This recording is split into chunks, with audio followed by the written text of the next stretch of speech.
Are you deaf or just stupid? I said do not mop the floors while I am holding a crisis meeting. The sound of metal clattering against marble echoed through the hallway as Brad Hemsworth's polished Oxford shoe kicked the plastic bucket over. Filthy gray water splashed all over Jasmine's worn-out sneakers, soaking into her socks instantly. The cold liquid seeped through the holes in her shoes, a sharp reminder of her reality. Look at this mess you made, Brad sneered, towering over her. That plastic bucket is worth more than your entire life, so pick it up before I make you lick it up. Jasmine did not flinch. She could not afford to.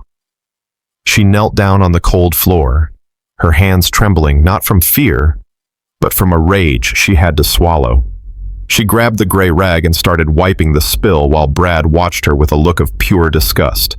You missed a spot, he muttered, kicking the bucket again just to watch it slide further away. Jasmine kept her head down. If she spoke back, she lost her job. If she lost her job, she lost everything. Her phone buzzed in the pocket of her oversized uniform with a vibration that felt like a countdown.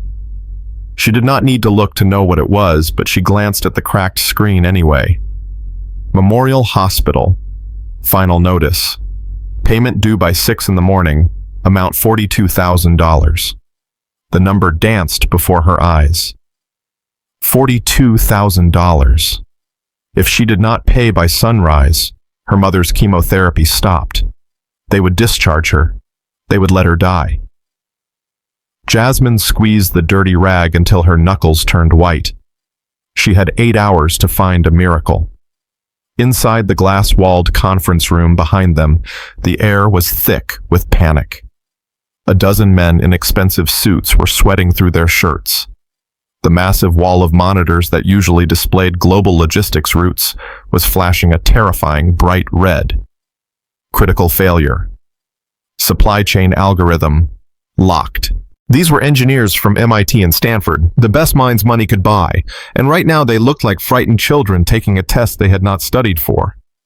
Brad stormed back into the room, leaving the door cracked open just enough for Jasmine to hear the chaos. He walked to the head of the table and slammed his fist down, making the coffee cups rattle. I do not pay you idiots 6 figures to stare at a screen. Brad screamed, his face turning a shade of purple that matched his tie. Fix it! If that merger does not go through when the market opens, I am firing every single one of you and suing you for negligence. We have tried everything, sir, one of the lead engineers stammered, adjusting his glasses nervously. The code is stuck in a deadlock. It is like the system just decided to stop thinking. We think it might be an external hack. It is not a hack, you moron, Brad yelled. It is incompetence. Jasmine stood up slowly, wringing out the mop. She moved closer to the glass door, pretending to clean a smudge, but her eyes were locked onto the scrolling code on the main screen. To anyone else, it was gibberish. To her, it was poetry, but broken poetry. She saw the pattern instantly. It was staring them right in the face. It was not a hacker. It was a syntax error in the legacy patch. A simple infinite loop caused by a missing value. It is missing a prime variable on line 404, Jasmine whispered. It was barely a breath, but in the sudden silence of the room it sounded like a gunshot. Brad spun around. He marched over to the door and yanked it open. What did you just say? He asked, his voice dangerously low. Jasmine took a breath. She knew she should stay quiet. She knew her place. But she also knew code better than she knew her own name. The algorithm, she said, pointing a shaking finger at the screen. It is looping because the integer on line 404 is undefined. If you just define the variable, the deadlock breaks. The room went silent. The engineers looked at each other confused. Brad looked at Jasmine and then he laughed.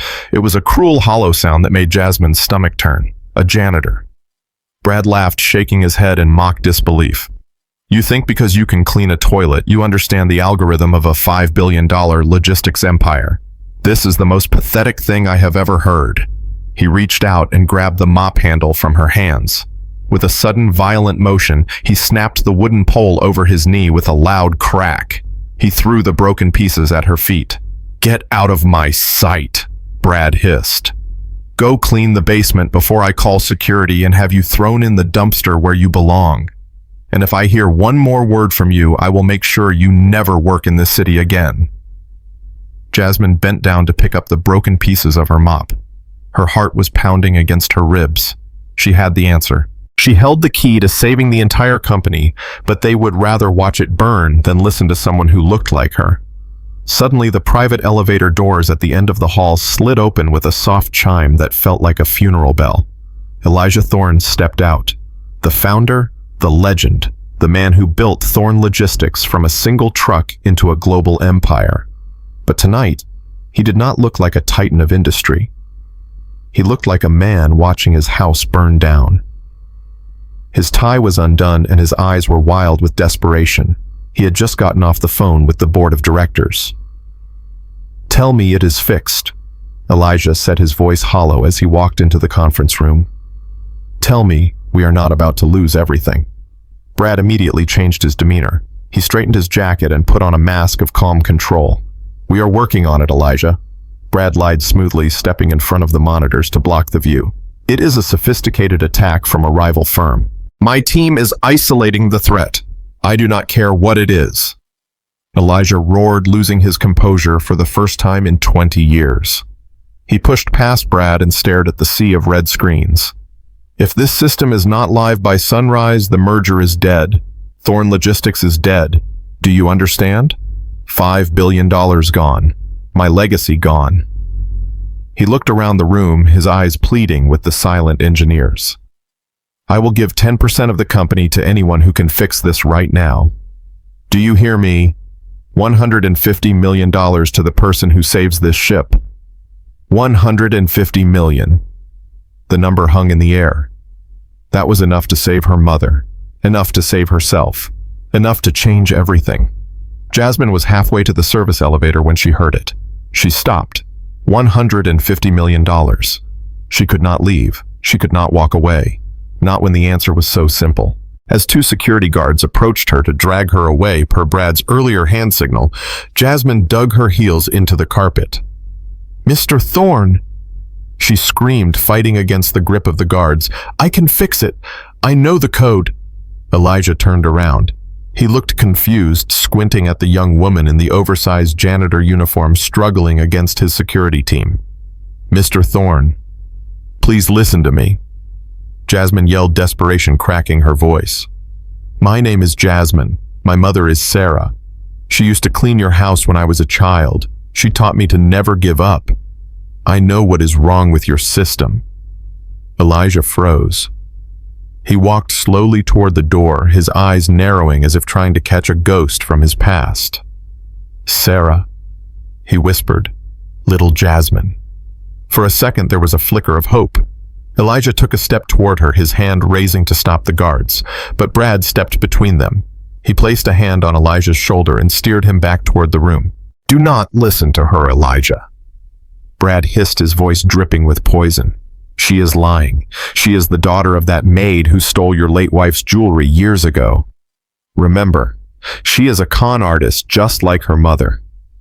Jasmine's eyes widened. That was a lie.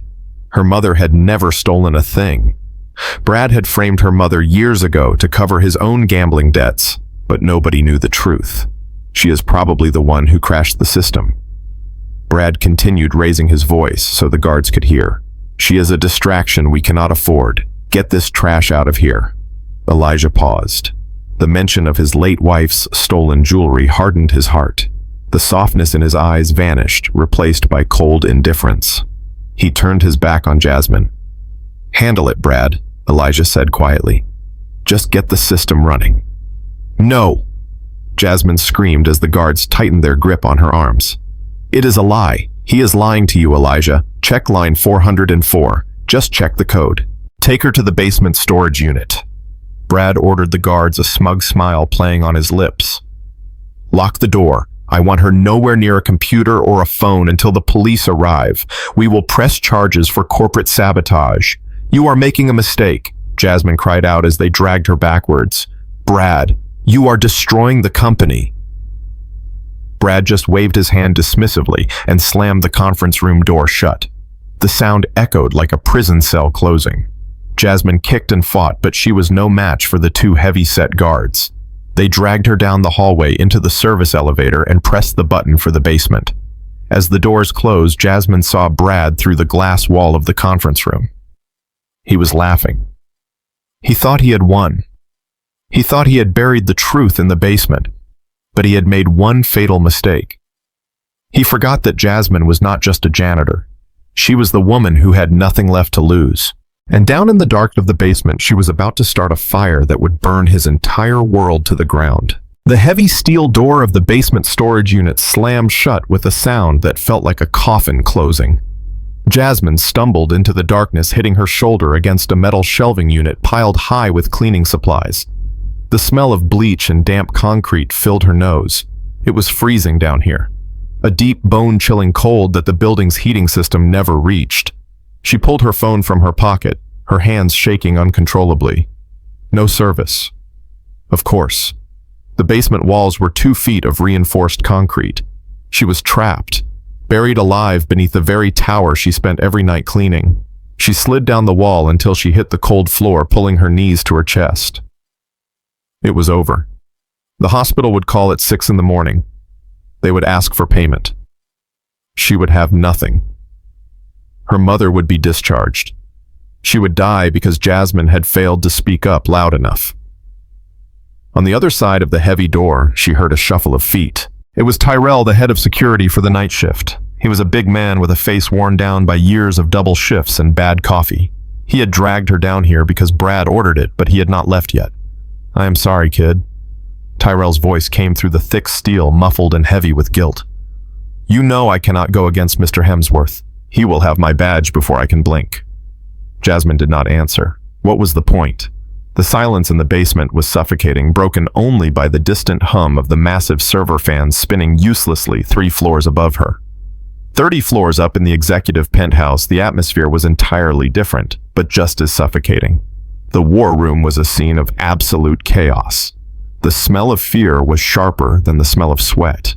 10 of the country's most expensive software engineers were typing furiously, their faces pale in the glow of the red emergency lights.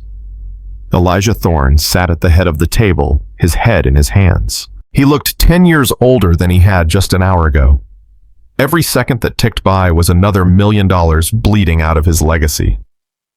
Brad Hemsworth stood by the window looking out at the Chicago skyline, blinded by the blizzard. He was not panicking. In fact, he was smiling. He checked his watch. 3 in the morning. Perfect. He slipped out of the conference room and walked into his private office, locking the door behind him. The sound of the chaos outside faded to a dull roar. He pulled a burner phone from his jacket pocket. It was a cheap disposable device, untraceable and distinct from his corporate line. He dialed a number he had memorized weeks ago. "It is done," Brad said, his voice smooth and devoid of any loyalty. "The system is in a deadlock. They are running around like headless chickens out there. Elijah is desperate. He is ready to sign anything to save the ship." On the other end of the line, the CEO of Apex Logistics, Elijah's biggest rival, listened intently. "And the price?" the voice on the phone asked. "Double," Brad replied, leaning back in his leather chair. "I want $20 million in an offshore account by sunrise, and the COO position at Apex once Thorne collapses." "Done. But you need to make sure nobody fixes it, Brad, and you need a scapegoat. If the feds investigate, we need a body to pin this on." Brad's eyes flickered to the security monitor on his wall. It showed the camera feed from the basement hallway where Tyrell was standing guard. "Do not worry." Brad chuckled, a dark sound that vibrated in his chest. "I have the perfect patsy. A nobody. A piece of trash janitor who thought she was smart enough to touch the code.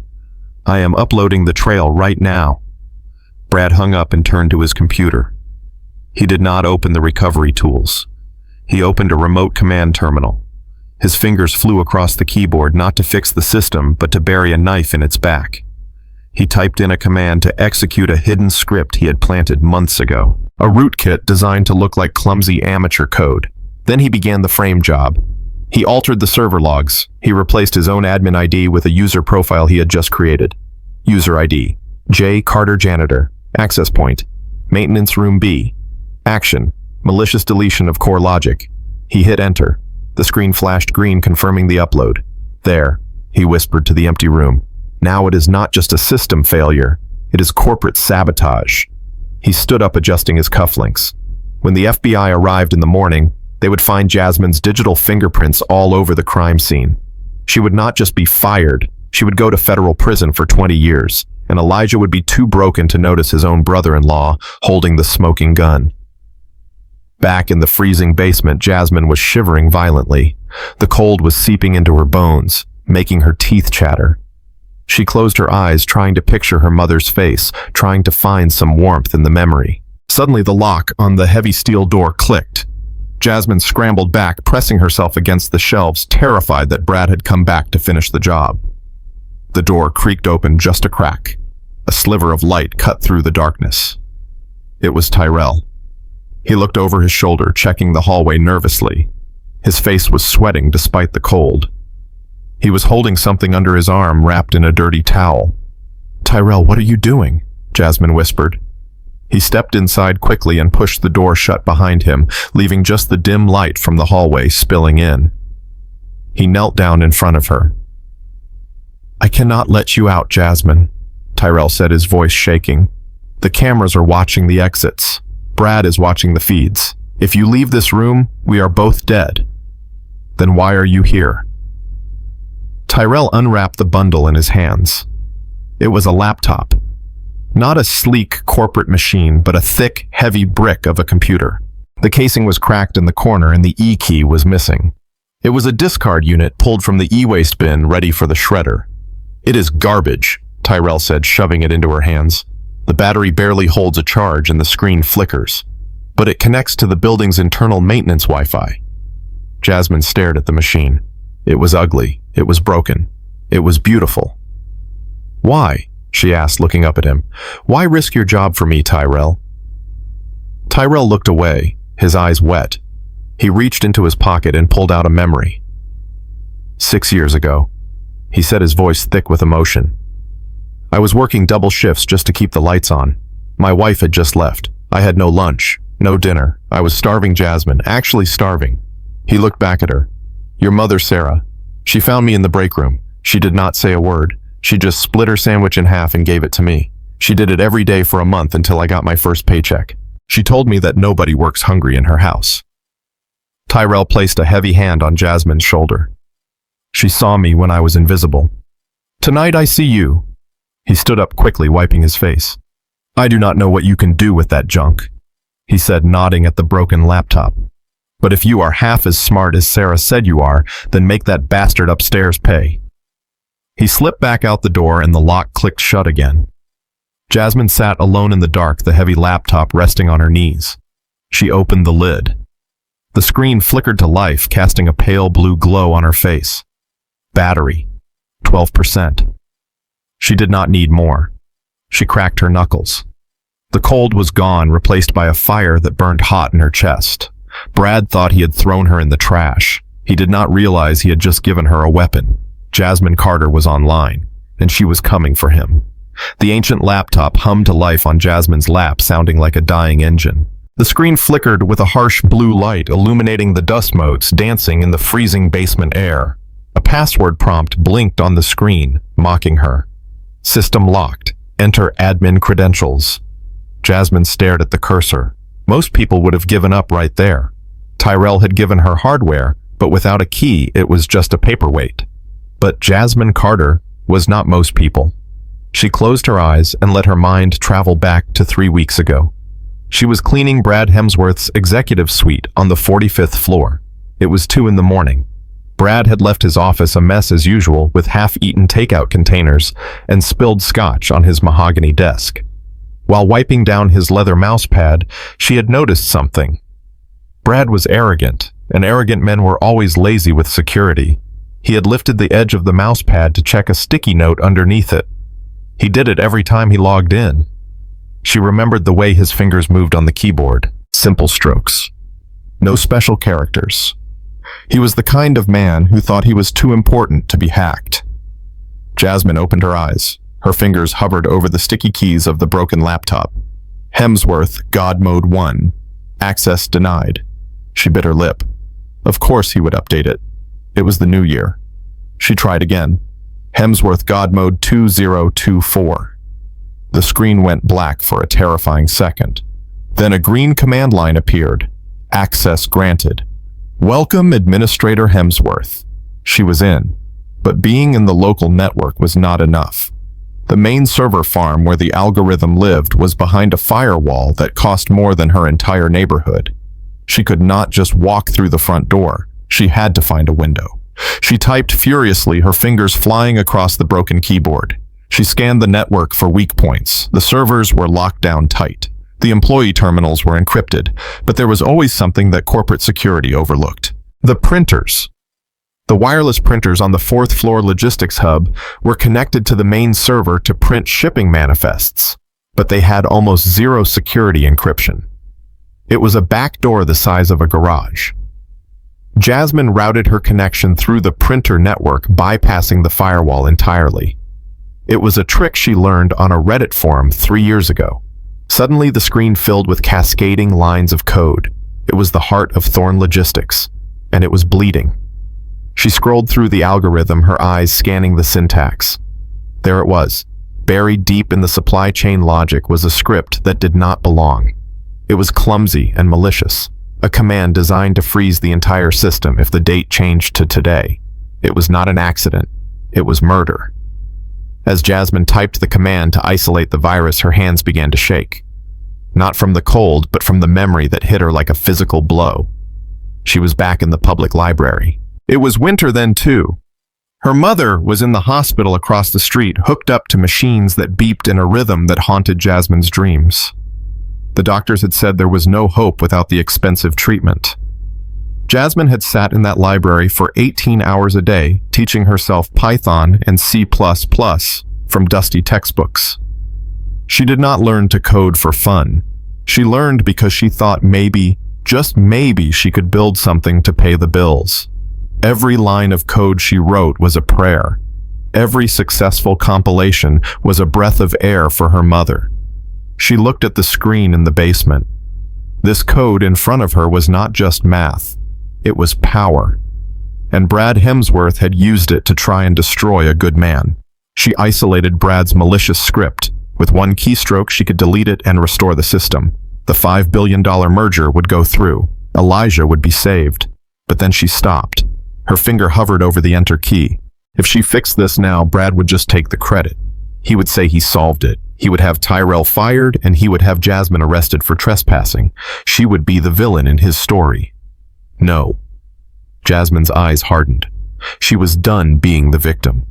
She began to type again. She did not just delete the virus. She rewrote the core access protocol. She built a new encryption key around the system's heart. A complex digital knot that only she knew how to untie. And then she added the final touch. A dead man's switch. She programmed the system to require a specific 6-digit code every 10 minutes. If the code was not entered, the entire algorithm would self-destruct and delete itself permanently. She hit enter. The screen flashed. System override complete. Dead man's switch active. She sat back, exhaling a cloud of white mist. She held the life of the company in her hands. Now it was time to let them know. Upstairs in the boardroom, the panic had turned into a funeral wake. Elijah Thorne was staring blankly at the wall. The investors were calling every 30 seconds. The stock price in the pre-market trading was already plummeting. Brad was standing next to him, putting a fake, comforting hand on his shoulder. "I am sorry, Elijah," Brad said, his voice dripping with false sympathy. "I think we have to call it. The system is gone. We need to prepare a statement for the press. Blame the hackers. Blame the lack of security. We can salvage the assets if we sell to Apex Logistics by morning." Elijah nodded slowly, a broken man. "Do it," Elijah whispered. "Call the lawyers. We sell." Brad suppressed a smile. He turned to the massive 100-inch presentation screen at the front of the room, ready to pull up the bankruptcy documents. But the screen did not show documents. It flickered. Static cut through the image. The red error messages vanished.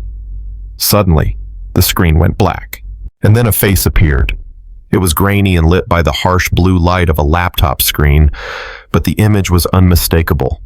It was Jasmine, She was sitting on the floor of the basement wrapped in her thin janitor's uniform with dirty pipes and cleaning supplies visible in the background.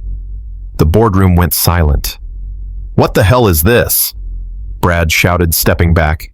Jasmine's voice boomed through the surround sound speakers, crisp and clear, cutting through the room like a blade. "Hello, Mr. Thorne." "Hello, Brad." Elijah stood up his chair, scraping loudly against the floor. "Jasmine." Elijah gasped. On the massive screen, Jasmine looked directly into the camera lens. Her eyes were tired, but burning with a ferocity that made Brad take another step back. "You threw me in the trash, Brad," Jasmine said, her voice steady. "You thought you could lock me in the dark and let me rot while you sold this company out from under your own family." She tapped a key on her laptop. On the screen behind her head, in the video feed, a green progress bar appeared. System restoration, 90%. The engineers in the room gasped. They checked their own monitors. The red error lights were turning green one by one.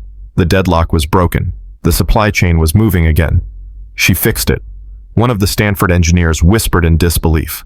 The janitor fixed the deadlock, but the progress bar stopped at 90%. "Mr. Thorne," Jasmine said, addressing the CEO directly, "the system is running, but I have installed a little insurance policy. The last 10% of the code is locked behind a firewall that only I can open." She leaned closer to the camera. "And I have also installed a dead man's switch. If I do not enter a code in the next 5 minutes, the entire database will wipe itself clean. The merger, the client list, the logistics history, all of it will be gone forever." Brad's face turned white. He lunged for the intercom. "Security," he screamed. "Get down to the basement, break that door down, smash that computer. Do not bother," Jasmine said calmly. She picked up her phone and held it up to the laptop camera so the boardroom could see the screen. It was open to TikTok. The live viewer count was climbing furiously. 12 viewers, 100 viewers, 500 viewers, 10,000 viewers. "I am currently live streaming this conversation to the world, Brad," Jasmine said. 10,000 people are watching you right now. They are watching the COO of Thorne Logistics scream at a janitor who just saved his company. She turned the phone so she could see the comments flooding in. "Look at this," she read aloud. "User King David says Brad looks like he is guilty." User Sarah Love says, "Give her the money, Elijah." She looked back at the camera, her gaze piercing through the screen and straight into Elijah's soul. "You have 5 minutes, Mr. Thorne. You can stay up there with the snake who betrayed you, or you can come down here and treat me with the respect I deserve." The clock is ticking.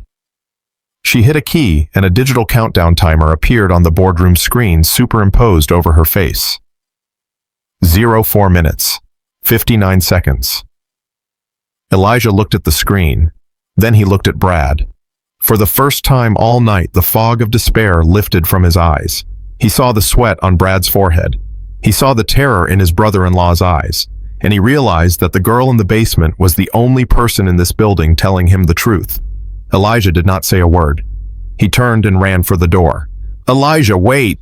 Brad yelled, chasing after him. "She is bluffing." But Elijah was already gone, sprinting down the hallway toward the elevators, leaving Brad alone in the room with 45,000 people watching him on the giant screen. The service elevator doors groaned open, revealing a corridor that smelled of rust and damp concrete. It was a world away from the mahogany and glass of the penthouse suite 40 floors above. Brad Hemsworth did not wait for the doors to fully open. He squeezed through the gap, his breathing ragged and frantic. In his right hand, he gripped a yellow and black taser he had snatched from the security desk in the lobby. The high-voltage device hummed with a menacing electric charge.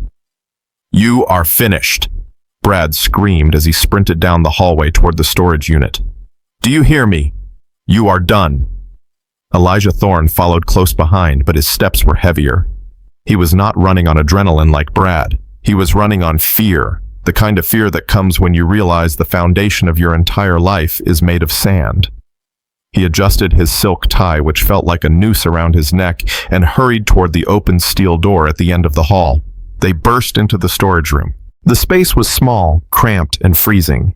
Tyrell, the security guard, stood in the corner, his head bowed in shame, his badge glinting under the flickering fluorescent bulb. And there she was. Jasmine sat cross-legged on the dirty concrete floor. The ancient laptop was balanced on her knees, casting a ghostly blue light onto her face. She did not look up when they entered. Her fingers were still hovering over the keyboard. "Get away from that computer!" Brad roared, raising the taser. He lunged forward, the weapon crackling with 50,000 volts of electricity. "Stop!" Elijah shouted, grabbing Brad's arm and jerking him back. "Are you insane? She is the only one who can unlock the system. She is not unlocking anything, Elijah." Brad spat, struggling against the CEO's grip. "She is holding us hostage. This is corporate extortion. She hacked the system and now she wants a payout. I am calling the FBI right now. This is a federal crime." Brad pointed the taser directly at Jasmine's chest, his finger trembling on the trigger. "Drop the laptop, janitor, or I will drop you." Jasmine finally looked up. She did not flinch at the weapon. She did not look at Elijah. She looked past them, straight at the phone propped up on a stack of old cleaning manuals. The camera lens was a black, unblinking eye. "Go ahead, Brad," Jasmine said, her voice calm and terrifyingly steady. "Pull the trigger." She pointed a slender finger at the phone screen. 45,000 people are watching you right now." Brad froze. He followed her finger. The screen was scrolling so fast it was a blur of text. Emojis of shock and anger flooded the feed. The viewer count was ticking up like a speedometer. 45,100. 45,200. "Say hello to the world, Brad," Jasmine continued. "They just heard you threaten to electrocute an unarmed employee for fixing the mistake you made. They heard you call it extortion. And now they are waiting to see if the COO of Thorn Logistics is actually stupid enough to assault a woman on live video." Brad lowered the taser slowly, his face draining of color. The red laser sight vanished from Jasmine's chest. He looked at the phone as if it were a bomb. "Turn it off," Brad whispered, his voice cracking. "Turn it off right now." "I cannot do that," Jasmine said. "The audience loves a villain, Brad, and you are giving the performance of a lifetime." Elijah stepped forward, pushing Brad aside. He looked at the phone, then down at Jasmine. Up close, without the distortion of the security monitors, the recognition hit him like a physical blow. He saw the eyes first. Dark, almond-shaped eyes that held a quiet intelligence. He had seen those eyes before, looking back at him from the rear-view mirror of his car or across the kitchen island in his old house. Sarah. Elijah breathed the name slipping out before he could stop it. He remembered her now. Sarah Carter, the housekeeper who had worked for him for 10 years. She was the one who made sure his coffee was hot when he worked late, the one who remembered his wife's birthday when he forgot. And then he remembered the day he fired her. It was 5 years ago. A diamond cufflink had gone missing. Brad had come to him whispering that he saw Sarah putting something in her pocket. Elijah had been stressed, tired, and grieving his wife. He did not ask for proof. He just told her to leave. He remembered the little girl waiting in the car outside, watching her mother cry as she carried her box of things to the curb. That little girl was sitting in front of him now, holding his $5 billion company in her hands. "You are Sarah's daughter," Elijah said, his voice thick with sudden shame. Jasmine's expression hardened. "My mother died 4 months ago, Mr. Thorne. She died working 2 jobs to pay off the debts she incurred after you fired her for a theft she never committed. She died without health insurance because no one would hire a woman accused of stealing from Elijah Thorne." The silence in the room was heavy enough to crush bones. Brad shifted uncomfortably, his eyes darting to the door, but Elijah stood still, paralyzed by the weight of his own past sins. "I did not know," Elijah whispered. "Brad told me he saw her." Brad lied. Jasmine cut him off, sharp as a knife. Just like he lied about the system crash tonight. Just like he lied about the merger. He has been lying to you for years, and you were too busy looking at your stock price to look at the people serving your food and cleaning your floors. Elijah looked at Brad. For the first time, he saw his brother-in-law clearly. The sweat, the shifting eyes, the desperation. It all made sense now. The missing jewelry, the sudden system failures, the aggressive push to sell to Apex Logistics. But Elijah was a businessman first, and a human being second. The clock in his head was still ticking. The market opened in 3 hours. He took a deep breath, pushing the guilt down into a box he would deal with later. Right now, he needed to survive. He reached into his jacket pocket and pulled out a checkbook. It was a reflex. Money fixed everything. Money was the only language he knew how to speak fluently. "I am sorry about your mother, Jasmine." "Truly," Elijah said, uncapping a gold pen. "But we do not have time for the past. We have a future to save." He ripped a check from the book and held it up. It was blank. "You said you could fix the last 10%. Elijah said, his tone shifting from apologetic to transactional. "Prove it. Unlock the system. Remove the dead man's switch." He stepped closer, holding the blank check out to her. "Write any number you want. 1 million, 2 million. Just get us back online before the opening bell." Brad stepped forward, sensing an opportunity to regain control. "Do not give her a dime, Elijah. She is bluffing.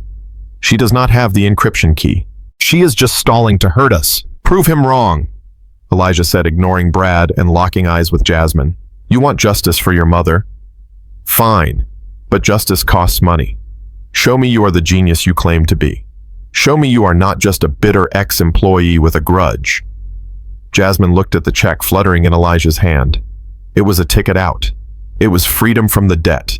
It was the easy way. She looked at the laptop screen where the cursor blinked next to the command line. Execute, final unlock. She could end it right now.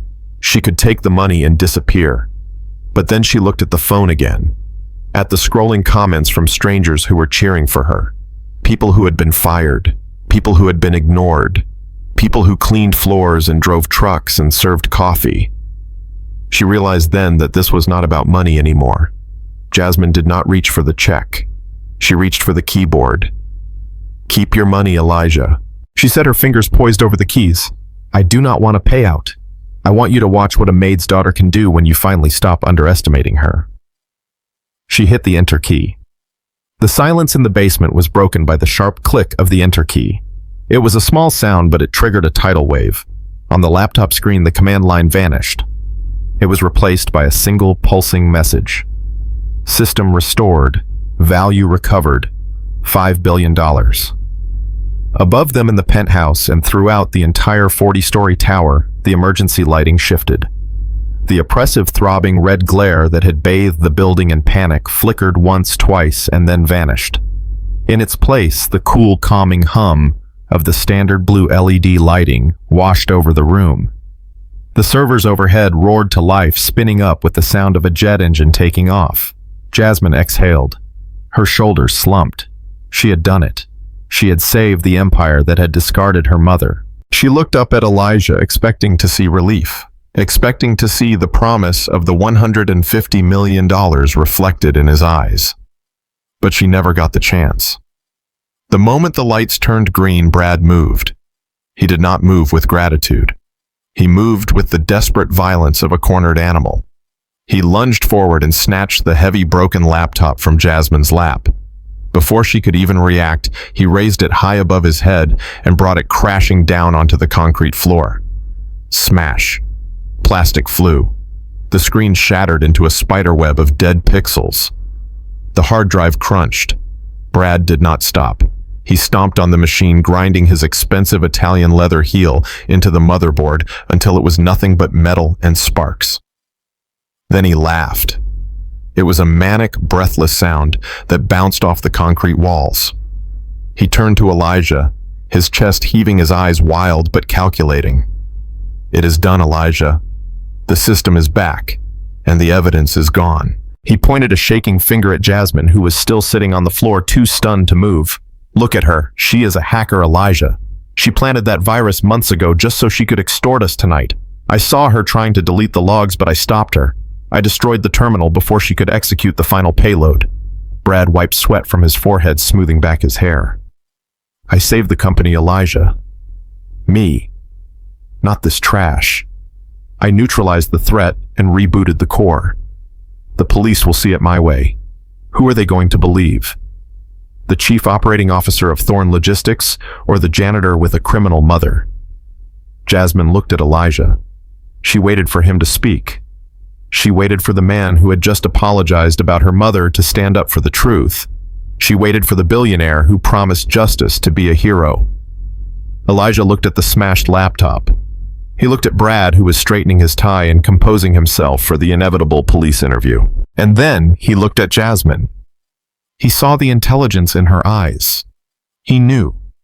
Deep down in his gut, he knew she was the one who fixed it. He knew Brad was lying. But then he looked at his watch. 2 hours until the market opened. 2 hours to finalize the merger. If he arrested Brad now, the scandal would spook the investors. The stock would tank. The merger would fall apart. He needed Brad. He needed the lie. The lie was safe. The lie was profitable. Elijah closed his eyes for a second, letting his integrity die a quiet death. When he opened them, the warmth was gone. He was just a CEO again, making a cost-benefit analysis. He reached into his pocket and pulled out his wallet. He did not use the checkbook this time. He pulled out a stack of crisp $100 bills, 50 of them, $5,000. He tossed the money onto the dirty floor in front of Jasmine. The bills scattered, landing on her worn-out sneakers and the puddle of dirty water she had been cleaning earlier. "Jasmine," Elijah said, his voice low and devoid of emotion. "Take the money." Jasmine stared at the cash. $5,000. It was not enough for her mother's treatment. It was not enough for the rent. It was an insult. "What are you doing?" she whispered. "I am being practical," Elijah said, avoiding her gaze. "Brad is right. The police will have questions. The press will have questions. It is a messy situation. You are a talented girl, Jasmine, but you do not belong in this world. You do not have the pedigree." He gestured to the door. "Take the 5,000. Leave the building. We will forget you were ever down here. I am sorry about your mother. Truly I am. But this is business, and in business we have to make hard choices." Brad smirked, leaning against the shelving unit. "You heard the man," Brad sneered. "Take your tip and get out. It is more money than you make in a year. Go buy yourself some new shoes." Jasmine looked at the money. Then she looked at Elijah, the man her mother had respected, the man she had thought was different. He was not different. He was just richer. The humiliation burned hotter than the taser ever could. They had used her brain to save their fortune, and now they were tossing her aside like the trash she cleaned up every night. They thought she was powerless. They thought she was desperate. They were wrong. Jasmine did not reach for the money. She did not scramble for the bills like they expected. She stood up. She brushed the dust off her oversized uniform. She stood tall, her chin high, looking down at the two men who thought they owned the world. She looked straight into the camera of the phone that was still propped up on the shelf. The phone Brad had forgotten about in his panic. The phone that was still broadcasting to 45,000 people. "You think I am stupid?" Jasmine said, her voice calm, deadly, and echoing with authority. Elijah frowned, confused by her tone.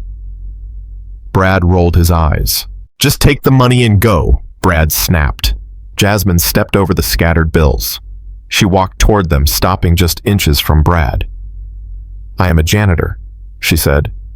"I spend 12 hours a day picking up after you. I empty your trash cans. I shred your documents. I wipe your desks.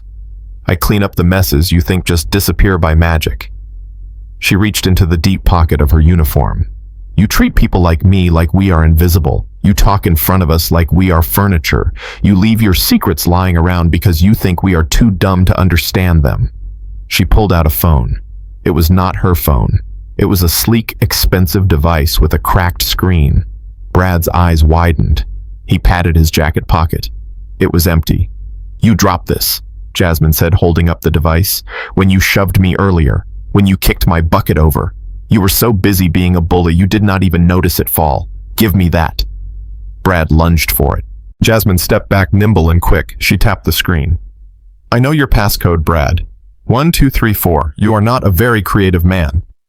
She swiped the screen, mirroring the display to the wireless projector mounted on the ceiling of the storage room, a piece of equipment Tyrell used for training security guards. A massive image appeared on the concrete wall behind her. It was not code. It was an email. To Apex Logistics CEO. Subject, Thorn Takeover. Jasmine read the text aloud, her voice ringing with justice. Elijah is weak. I have planted the loop in the supply chain algorithm. The system will crash at midnight. Stock will plummet. I will push him to sell to you for pennies on the dollar. Just make sure my 20 million is in the Cayman account by morning. Elijah froze. He stared at the words on the wall. The blood drained from his face, leaving him looking like a ghost. He looked at Brad. Brad was trembling, shaking his head in silent denial, mouthing words that would not come out. But Jasmine was not done. That is just the email, she said. But I know you, Brad. You are a narcissist. You like to watch your own work. She swiped the screen again. A video file opened. It was grainy security footage from inside the server room dated 2 days ago. It showed Brad entering late at night. It showed him logging into the main terminal. It showed him typing the malicious code, laughing to himself as he sabotaged his own family's legacy. Jasmine turned to the camera to the 45,000 witnesses watching the stream. He did not just break the system, Jasmine said. He filmed himself doing it because he thought he was untouchable.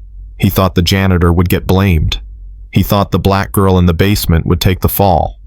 She turned to Elijah. There is your proof, Mr. Thorne. There is your brother-in-law. There is the man you chose over me. Elijah looked at the wall. Then he looked at Brad. The betrayal hit him harder than any physical blow. He had offered $5,000 to silence the hero while protecting the villain. Brad backed away, his hands raised. Elijah, listen. It is a deep fake. She made it. She is a hacker, remember? She faked it all. But the live stream comments were scrolling on the phone screen, visible to everyone. Lock him up. We saw everything. Justice for Jasmine. He is finished. Jasmine tossed Brad's phone onto the pile of cash at Elijah's feet. I do not want your $5,000, Elijah. She said, her voice cold. I do not want your charity. She pointed at the camera. I want the world to know exactly who you are. And now they do. The silence in the basement was shattered not by a scream, but by a ringtone. Then another, and another. Elijah's jacket pocket vibrated violently against his ribs. It was his personal line, the line only 5 people in the world had. He pulled it out with trembling hands. The screen lit up with a notification from the chairman of the board. We are watching the stream, Elijah. Fix this. Now. Then a second notification popped up. This one from his broker. Apex Logistics stock is crashing. They are dumping shares. The merger is dead. Elijah stared at the screen. The numbers were free falling. The rival company Brad had been conspiring with was collapsing in real time because 45,000 people were currently watching proof of their corporate espionage on a janitor's cracked phone screen. The truth hit Elijah harder than the blizzard raging outside. He looked up from the phone. He looked at the projection on the wall where Brad's email was still glowing like a neon indictment. Then he looked at Brad. For 20 years, Elijah had treated Brad like a brother. He had given him the COO title. He had given him a seat at the table. He had defended him when the board said Brad was too aggressive. And all this time, Brad had been sharpening a knife. You sold me out, Elijah whispered. The words felt like broken glass in his throat. Brad was backing away toward the door, his hands raised in a pathetic gesture of surrender. Elijah, wait. It is taken out of context. That email. It was a strategy test. I was testing our security protocols. Strategy test. Elijah repeated, his voice rising to a roar that shook the shelves. He took a step forward, then another. You planted a virus in my legacy. You tried to sell my company for scrap metal. And worst of all, you made me look like a monster in front of the daughter of the woman who raised me when I had nothing. Brad hit the wall. There was nowhere left to run. Elijah, listen to me. We are family. Family. Elijah laughed, a bitter, broken sound. Sarah was family. Jasmine is family. You are a parasite. Elijah's hand moved. It was not a calculated business move. It was pure raw instinct. He swung his arm with all the force of a man who had just realized he had wasted 2 decades trusting the wrong person. Crack. The sound of Elijah's palm connecting with Brad's jaw was louder than the gunshot of a starting pistol. Brad's head snapped back. A tooth flew from his mouth, clattering onto the concrete floor like a dropped coin. Blood bloomed on his lip instantly. "You did not just betray me, Brad," Elijah screamed, standing over him. "You made me fire an innocent woman. You made me let her die in poverty while you bought sports cars with my money. You made me a con man to my benefactor." Brad slid down the wall, clutching his jaw, his eyes wide with shock. He had never seen Elijah raise a hand in his life. He looked up, trying to find his voice, trying to find a way to spin this. "Tyrell!" Brad shouted, spitting blood. "Arrest him! He just assaulted a corporate officer. Do your job, Tyrell. Get him off me!" Tyrell stepped out of the shadows. The big security guard adjusted his belt. He looked at Brad huddled on the floor. Then he looked at Jasmine standing tall with the evidence on the wall. Tyrell walked over to Brad. He reached for his belt, but he did not reach for his taser. He pulled out a pair of silver handcuffs. "Get up, Brad," Tyrell said, his voice deep and final. "What are you doing?" Brad shrieked. "I am your boss." "Not anymore," Tyrell said. He grabbed Brad's wrist and twisted it behind his back with practiced efficiency. The metal cuffs clicked shut. "You are making a mistake, Tyrell. I will have your badge. I will have your pension." Tyrell tightened the cuffs, not too tight, but tight enough to remind Brad who was in charge now. "I do not think so, Boss Brad," Tyrell said calmly. "You see, I have been watching the live stream comments too." Tyrell pointed to the phone still broadcasting to the world. "Sheriff Miller is in the chat. He says he is 3 minutes away. And he says, do not let the suspect leave the premises." Brad went limp. The fight drained out of him, leaving only the hollow shell of a man who had lost everything in a single night. Elijah stood panting, his hands stinging from the slap. He looked at Jasmine. The anger in his eyes faded, replaced by a profound exhaustion. He looked at the girl he had tried to pay off with $5,000. The girl who had just saved him from total ruin. He realized then that the smartest person in the room was not the CEO. It was not the COO. It was the janitor. And he had a lot of making up to do. The police sirens outside were fading, but the tension in the basement storage room was still electric. Brad Hemsworth was slumped in the corner, his hands cuffed behind his back, his expensive suit ruined by the dirty floor he had forced Jasmine to clean just hours ago. Elijah Thorne stood before Jasmine. The billionaire CEO looked small. He looked tired. The arrogance that had filled the conference room upstairs was gone, replaced by a trembling realization of how close he had come to losing everything. He cleared his throat and looked at the young woman standing amidst the mop buckets and cleaning supplies. "I keep my word, Jasmine," Elijah said, his voice shaking slightly. "I promised $150 million to whoever saved the company. The money is yours. I will have the wire transfer authorized the moment the banks open. You can take your mother's debts and pay them all. You can disappear and live like a queen." He reached into his jacket pocket, not for a checkbook this time, but for his business card, as if that flimsy piece of cardstock could bridge the gap between them. "Just tell me where to send it," he added. Jasmine looked at Elijah. Then she looked at the broken laptop on the floor. She thought about the $42,000 hospital bill that had terrified her this morning. $150 million was a lot of money. It was safety. It was easy. But then she remembered her mother. She remembered Sarah Carter scrubbing Elijah's floors for 10 years, only to be discarded like trash when it became convenient. Cash was just a payoff. Cash was silence money. Cash was what rich men gave to poor people to make them go away. Jasmine shook her head slowly. "I do not want your money, Elijah," she said, her voice quiet but filling the room. "I do not want a handout. And I definitely do not want a severance package." Elijah frowned, confused. "I do not understand. You just saved $5 billion in assets. You earned it." "I did earn it," Jasmine said, stepping closer. "That is why I'm not taking cash. I want equity." Elijah blinked. "Equity? I want that 150 million converted into stock. Jasmine continued, her eyes locking onto his.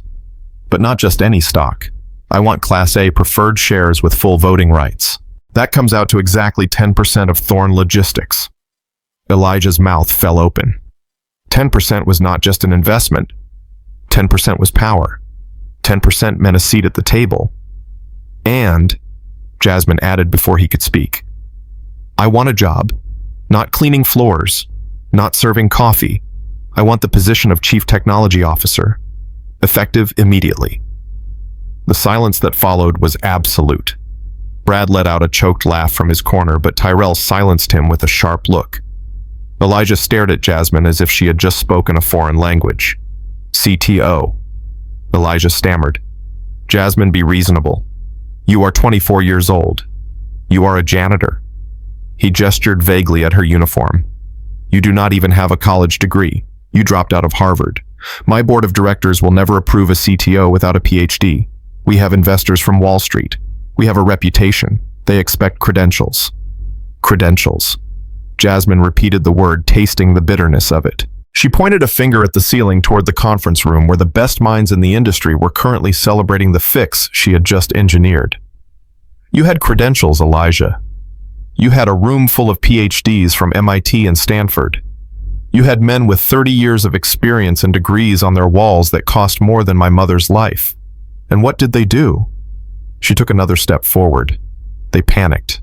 They let your brother-in-law install a virus right under their noses. They watched your empire burn and told you to sell it for scrap. Elijah looked down at his shoes, unable to hold her gaze. I am the one who found the missing variable, Jasmine said. I am the one who rewrote the encryption. I am the one who stopped the bleeding while your experts were writing their resignation letters. She leaned in close enough that Elijah could see the grease stains on her collar and the fire in her soul.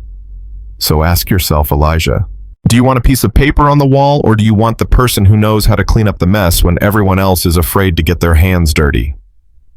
Elijah looked at her, really looked at her. For the first time, he did not see Sarah's daughter. He did not see a charity case. He saw the future. He saw the same hunger he had felt 30 years ago when he started this company with one truck and a dream. He looked at the phone still streaming to 45,000 people. The comments were scrolling so fast they were a blur, but the sentiment was clear. Give her the job. She owns you. Elijah took a deep breath. He squared his shoulders. The board will fight me, Elijah said quietly. Let them, Jasmine replied.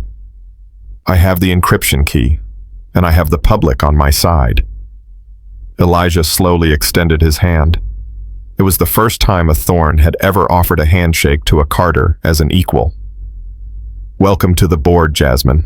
6 months later, the morning sun hit the glass facade of Thorn Tower, turning the building into a pillar of gold against the Chicago skyline.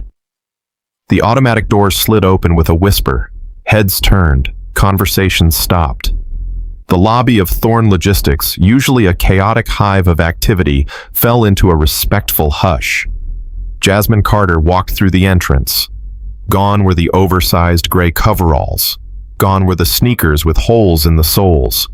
She wore a tailored cream-colored Balenciaga power suit that fit her like armor. Her hair was braided in an intricate crown, and on her wrist sat a simple gold watch. The heels of her shoes clicked against the marble floor with a rhythm that sounded like victory. Good morning, Ms. Carter. Jasmine stopped at the front desk, but it was not the old security desk anymore. It was a command center. Tyrell stood up from his leather chair. His uniform was new, crisp, and bore the insignia of Head of Global Security. He smiled at her the same warm smile he had given her in the basement when they had nothing. Good morning, Tyrell, Jasmine said. How is the perimeter? Secure. Tyrell replied, winking. And the trash is being taken care of. Jasmine followed his gaze out the floor to ceiling glass windows to the park across the street. There, in an orange jumpsuit holding a pointed stick and a plastic bag, was a man who used to have the corner office. Brad Hemsworth was picking up cigarette butts from the grass. He looked up for a moment, wiping sweat from his forehead. Through the glass, he saw Jasmine. He saw the suit. He saw the power. He quickly looked back down at the dirt stabbing at a discarded wrapper. He had 500 hours of community service left to complete his sentence for corporate espionage. Jasmine did not smile. She did not gloat. She just nodded at Tyrell and headed for the private elevator. She swiped her black card. The panel lit up. Penthouse. Boardroom A. The doors opened onto the 45th floor. The long mahogany table was full. 12 older men and women in dark suits sat waiting. They were the investors, the skeptics, the people who had laughed when Elijah appointed her. But they were not laughing now. Since Jasmine took over as CTO, Thorne Logistics stock had risen 40%. Her new predictive algorithm had saved the company $200 million in its first quarter. Jasmine walked to the head of the table. Elijah Thorne was sitting to her right. He stood up as she entered, pulling out her chair. She placed her leather portfolio on the table. But before she opened it, she took out a small frame photograph. It was an old picture, slightly faded. A black woman in a maid's uniform holding a mop, smiling tiredly at the camera. Sarah Carter. Jasmine placed the photo at the center of the table, facing the board members. "Before we begin the quarterly review," Jasmine said, her voice commanding the room, "I have an announcement." She tapped the screen at the head of the table. "Today we are launching the Maid's Daughter Initiative, a $50 million scholarship fund for the children of service workers, janitors, and support staff." The board members murmured, but nobody objected. They knew better than to object to Jasmine Carter. "We are going to find the next genius mopping floors," Jasmine continued. "We are going to find the talent you have been stepping over for decades, because talent is distributed equally, but opportunity is not. And that ends today at this company." She looked around the room, daring anyone to challenge her. "Any questions?" Silence. Just respect. Jasmine looked past the board members, past the expensive view of the city, and looked directly into the camera lens of the documentary crew that was filming her profile for Forbes magazine. She broke the fourth wall, her eyes locking with yours. "They told me I was trash. They told me I belonged in the basement. They told me my mother's life was worth less than a mop bucket." She leaned forward. "Do not ever let anyone tell you that your position decides your intelligence. Do not let them tell you to wait your turn. If they lock the door, learn how to pick the lock. If they build a wall, learn how to fly over it. And if they will not give you a seat at the table, buy the building." She smiled a small, knowing smile. "My name is Jasmine Carter. I am the daughter of a maid, and I just bought the building. What would you do if you were me? Share this story if you believe in your own value. Share this if you are ready to stop waiting and start owning.